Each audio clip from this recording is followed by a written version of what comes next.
Hi, I'm Sarah. You may have read some articles that I've written for CNN, The Washington Post, and Vice. I may have written a very newsy line like, "As we await news of royal baby, the speculation over Meghan Markle's birth plan is rampant." Or, "The town of Charlottesville, Virginia is on edge as clashes intensify between white supremacists and counter-protesters." That's my journalist voice. Now, take a look at this. Somewhere. I don't know if it's working. Maybe we'll get it, maybe we won't. I wrote an essay on emotional abuse. It was called Unseen Scars. And it went something like this. At least once a month, I have nightmares where I'm running. I'm running to get away from my abuser. I'm running to protect my kids from my abuser. It's been 12 years since I've seen him. I'm still running. Do you hear the difference?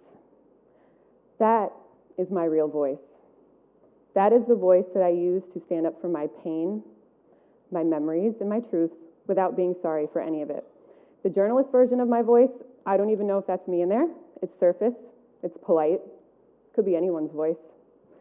So I want to start this talk by giving you my real voice, my real, emotional, passionate, nasally New York voice. I think that we all have a voice that we use at work or at dinner parties or at our children's school, but I also think we have this inner unapologetic voice that's just waiting to explode out of us and ready to be heard. This photo essay detailed my experience with an abusive boyfriend in high school. It was a story that I was ashamed of, so I hid it. I was afraid of what people would think. I was afraid of not being believed, but I knew I had to write it anyway. That story ended up getting thousands of likes and shares on social media. It gained media attention. Police officers in Kent, England, ended up using it for training. They thought that those images and words could help their officers better identify emotional abuse in their community and save women's lives. This is why speaking and writing unapologetically is so great. It's a powerful tool. It can create awareness, and awareness can create change. I'm sure many of you sitting in the audience right now are passionate about something, whether it be pollution, climate change, racism, war. Maybe you talk to your friends and family about it. Maybe you write Facebook posts or tweets about it. Maybe you even call and email your representatives. These are all ways that you're using your unapologetic voice to create awareness and change on a global scale. On a personal level, maybe you're dealing with a toxic boss at work. Maybe you're feeling hurt in your marriage. Maybe you're angry at a parent or a sibling. These are all things that are really difficult and uncomfortable to talk about, but once voiced, can be a catalyst for change, growth, and healing. So how do we find our voice? I'm going to click again and it won't go to the next one. That's okay. There we go. Find your voice. We hear all the time, find your voice. But no one really tells us how to find it. We must practice using our authentic voice in order to find it. I know that sounds cliche, but that's what you have to do. Some people use journaling. Some people use letter writing. Some people use therapy. I do them all. I also did this. Next one, please, if anyone's... Okay, there we go. I had a blog. I had a mommy blog. It was like a rebel take on a 1950s housewife. On this blog, I confessed things, embarrassing things. I confessed that I don't like babies, or rather, I don't like the baby stage. I don't like the bottles, the diapers, the sleepless nights. I confessed that I don't do date nights with my husband because I'd rather watch Netflix at home in my pajamas. Crafts, kitty crafts, they drive me crazy, so I don't do them ever. I don't organize play dates for my kids. I work, my husband works, we travel for our jobs sometimes. Planning play dates can feel really overwhelming. I think a lot about what gets written on motherhood is roses and rainbows, but the truth is it's hard and it's messy and it can be really dark sometimes. And I think it's still kind of taboo to say these things. So that blog helped me find my voice, cultivate it, and grow it. And it also helped me connect with other moms who were feeling the same way, just wanted to feel normal and validated. The more real I was, the more clicks I got. Because people crave realness. They like people to say truth bombs. They like people to stand up without apology and say, this is not okay. Because pretending everything is fine all the time, when it's not, takes a toll. It's exhausting. So why don't we use our unapologetic voice all the time? Because it's not easy. It's not easy and there are consequences. I recently asked women on social media an important question. I asked them, what has happened last time you used your voice? One woman said things get done, which, fair enough, I can see that. But overwhelmingly, the response I got were women that were telling me they got called difficult, emotional, aggressive, crazy. One woman said she lost her job over it. Another woman, a highly successful editor of the parenting website, Scary Mommy, my former boss, Maria Guido, she said that she got told she was mean. She makes people cry, and that her emails are harsh. So this is why we don't use our authentic voice all the time. There's definitely consequences. It's also risky. A few years ago, I wrote an essay criticizing rape culture. This is how the male readers responded. Kill yourself, please. Maybe she should be raped through her huge nostrils.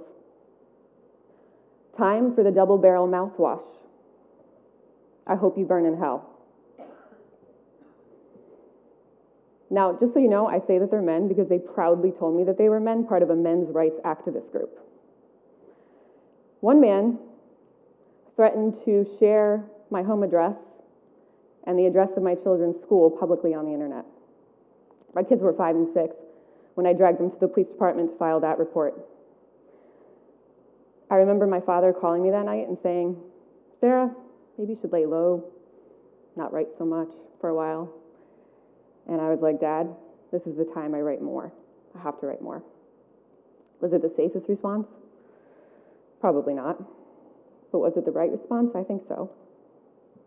So how can we, as a society, if we could get off that.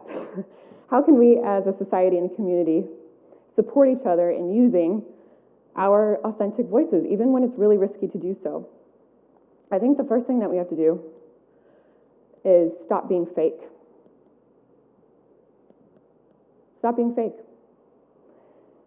Making a commitment to yourself and to others to be as real and to speak as truthfully and live as truthfully as possible, even when it's hard, is better for everyone. If your coworker's frustrating you, tell them. If your spouse is making you mad, tell them. If a family member is crossing your boundaries, tell them. Being fake about things only creates more confusion and anxiety for everyone. The second thing that we can do is listen. That looks weird, but anyway, it's listen. We must listen to each other and listen to the people that are close to us, who we love and who we care about. And we also have to listen to people outside of our circles. I'm very aware that many people who follow my work and value my voice do so because of biases. I'm a white woman. I'm educated. I'm well written. I have bylines in some of the biggest publications in the US and the world. But if you're only listening to people who look like me and not to people of color and to people who use wheelchairs, etc., you will not be able to wield the power that comes with using your voice responsibly. The third thing we can do is shed that ego. shed that ego. It's going to be terrifying to speak truth sometimes, and it's going to be even harder to hear feedback in return. But if we're going to grow together, we have to step out of our ego, face our anxieties, and be vulnerable. You have to be willing to say something that's right and something that's wrong. Being wrong is how we learn. So, after this talk, I have to go pitch story ideas like crazy to editors. I was in Kenya last week on a journalist trip, and I have lots of story ideas floating around. And through that writing process, I'll likely doubt myself, like I did for this talk, like I always do. I'll question my voice. I'll want to take out the hard stuff, keep it easy, keep everyone happy and comfortable. But then I'll remember that I have this mic for a reason, and that's to tell the truth. And the truth is, I'm a messy soul. Some of my subjects are messy. I don't always like writing difficult truths, and I don't always like having difficult conversations. They give me anxiety. But my voice matters. Your voice matters. The people I write about, their voice matters. Our voices matter, and we have a right to honor our stories, no matter how messy, flawed, or broken they seem. And we have a right to not be sorry for any of it. Thank you.